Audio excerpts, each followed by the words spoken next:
ما هو التكامل الاقتصادي؟ وأين نحن من التكامل التجاري في المنطقة العربية؟ لا شك أن للتكامل الاقتصادي تأثير كبير على مستويات التنمية في البلدان المعنية.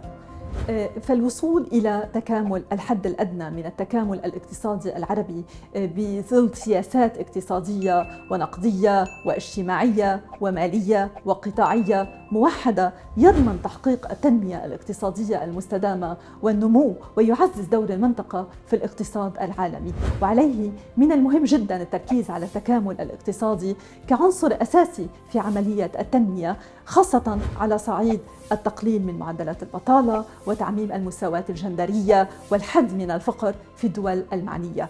بالتالي يبقى تحقيق التنمية المستدامة مرهونا بمدى قدرة هذه الدول على تكييف اقتصاداتها المحلية مع المحيط الإقليمي بهدف أولاً الوصول إلى تكامل اقتصادي مدروس، وثانياً تحرير منظم للتجارة البينية بين الدول في المنطقة.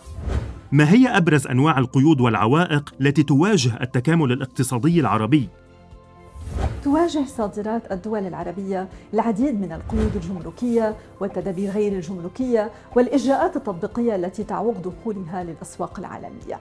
ومن أبرز القيود الجمركية هي الرسوم الجمركية وطول الإجراءات الجمركية على مستوى مدة العبور والتخليص على الحدود.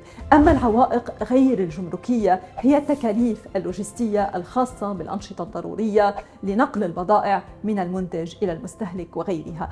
أيضاً نلحظ أثر غياب الاستقرار السياسي والأمني في المنطقة العربية وعدم توافر الظروف المناخية السياسية والاقتصادية المؤاتية لتحقيق التكامل الاقتصادي العربي. فعن أي تكامل اقتصادي نتحدث في ظل كل الصراعات بين الدول العربية في العالم العربي، في ظل الحروب والنزاعات المسلحة المتواصلة بين هذه الدول؟ لماذا يهمنا التكامل الاقتصادي؟ وما هي علاقته وتأثيره على التنمية؟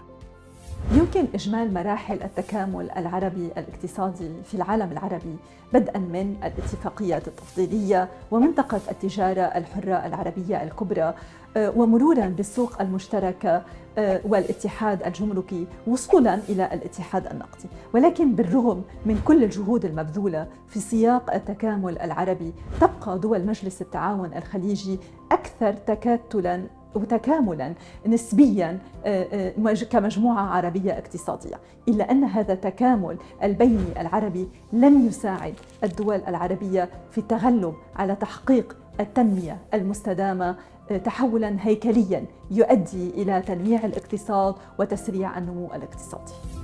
على النطاق الوطني نجح شركاء الشبكة العربية في تفكيك السردية والأولويات والقضايا المتعلقة بالتكامل التجاري في 4 بلدان عربية عبر تطوير بحوث وتنظيم جلسات وحملات توعية وحلقات نقاش متعددة الأطراف بالشراكة مع الشبكة العربية. في لبنان نظمت مبادرة العدالة الاجتماعية والاقتصادية معاً جلسة توعية ونقاش حول التكامل التجاري بين لبنان والمنطقة مع مشاركين من الفئة الشبابية المنخرطة في الشأن العام إن كان على الصعيد المحلي أو الوطني. كما تم تنظيم طاولة مستديرة بالشراكة مع غرفة الصناعة والتجارة في طرابلس لمناقشة التكامل التجاري في لبنان في زمن الأزمات على الصعيد القانوني والاقتصادي والاجتماعي.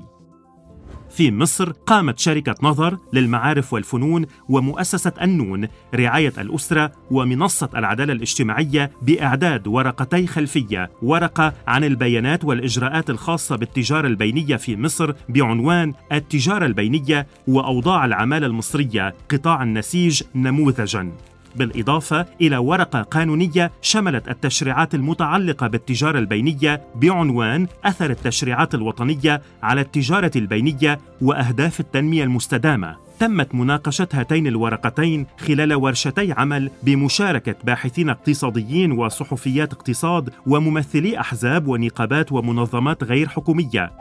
وخلص هذا المسار بإعداد ورقتي سياسات عن التجارة البينية وأهداف التنمية المستدامة، استناداً على ما جاء في مجريات الحوار في الورشتين والورقتين الخلفيتين، بالإضافة إلى إعداد 11 فيديو قصير عن أهم الرسائل في ورقتي السياسات، إنفوغراف وتقرير مصور عن المشروع تم نشرهم على وسائل التواصل الاجتماعي.